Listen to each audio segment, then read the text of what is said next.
Welcome back in. A jam-packed after show is coming up in just a moment. You can join us there behind the scenes at justinbarclay.com. Facebook, Twitter, Twitch, Rumble, Getter, YouTube, all the usual places. Joining us now, we've been doing this, taking some time to talk to some of these folks running the local races. We got the folks, Forest Hills for Just Education are joining us now. Holly DeBoer, Kevin Donovan, Doug Lee, and Robert Cribbs, all together fighting for kids here in particularly the Forest Hills district. Their website, FH4JEducation.org. Appreciate y'all being here with us today. Thank you so much for taking the time. Yeah, thanks, Justin. Thanks for having us. Well, I got to ask you, Doug, what was it, and I'll start with you, that got this thing started? What got the ball rolling? What made you guys decide? You're just ordinary folks who are doing extraordinary things. What made you decide to step up and get involved? So during COVID, there was some parents got to see firsthand online what was being taught in the classrooms. And this is about beginning of COVID. And one of my customers at Jam and Bean asked me, you need to go to a school board meeting, because I was probably one of the biggest advocates of our school district. I went to my first school board meeting and my mouth dropped open. And I just became more and more engaged. And one of the things early on is we would go to these school board meetings, and we've been nonstop now for over 15 months. The board doesn't listen to us. I mean, everything we talk about goes on deaf ears.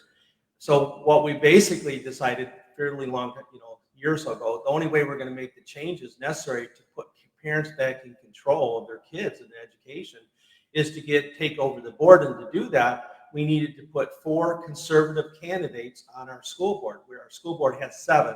There's 4 up for election in November. So us 4, if we all get elected, and that's the key part, to get the majority, because if we don't get the majority, it's the same old, same old.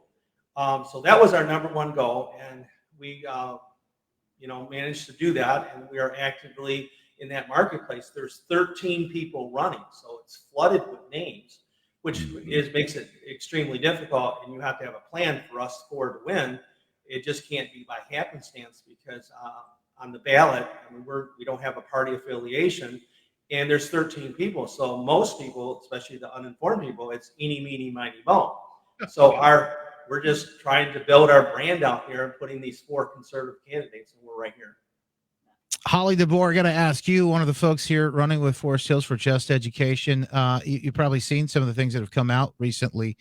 Gubernatorial candidate Tudor Dixon holding that press conference earlier this week and sharing that it's time that parents, she was flanked by, I think, 40, 50 parents at the time. It's time to take the schools back. So what do you make of some of these things that we're learning about, some of the things that are being uncovered that are happening in the schools?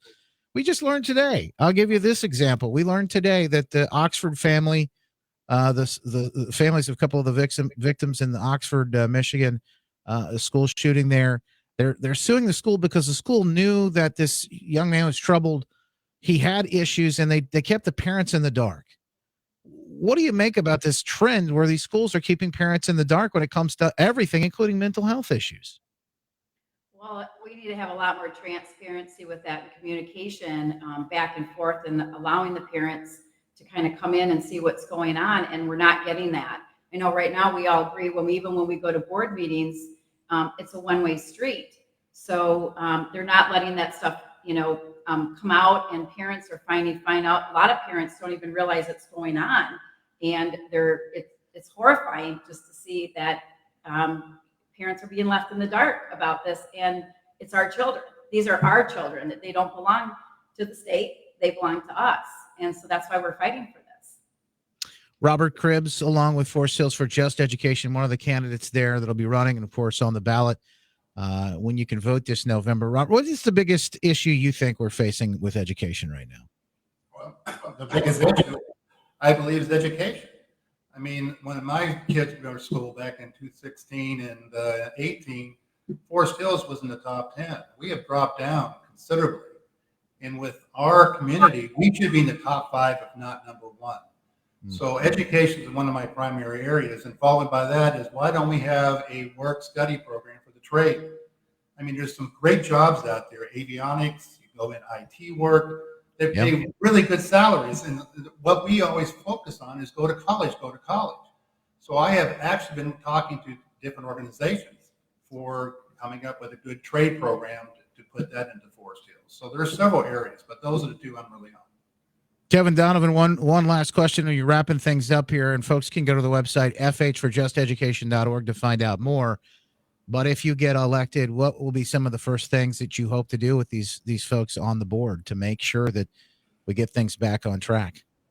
One of the first things I intend to do, and thanks for the question, it's a great one, Justin, is to give parents their voice back. Anyone who's gone to a board meeting, and at Forest Hills now, parents don't even get to speak until all the agenda is complete. We're pushed to the very end. Not only are we limited to a 2-minute, 2-3 minute talk time, you're at the very end. So all the work, all of the voting has already taken place. I'm not even sure how that meets the open meeting law requirements.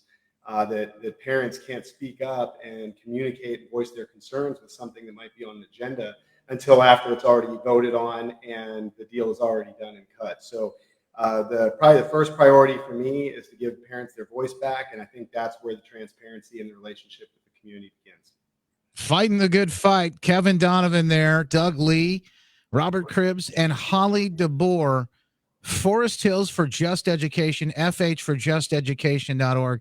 Thank you all for taking the time to be here with us today. We appreciate it and continue to keep up the good Thanks, work. Justin. Thank you, Justin. Thank you. God bless. More of these folks. We'll talk to the local folks running in all kinds of